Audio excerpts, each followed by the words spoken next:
Hola amiguitos, vamos a presentar el primer vídeo fue de la presentación de plastilina, que huele un poquito más la plastilina, la verdad.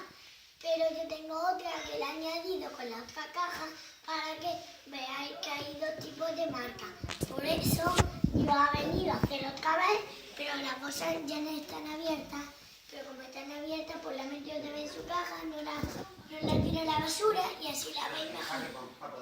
Lo podéis ver, enseñalo en la pantalla.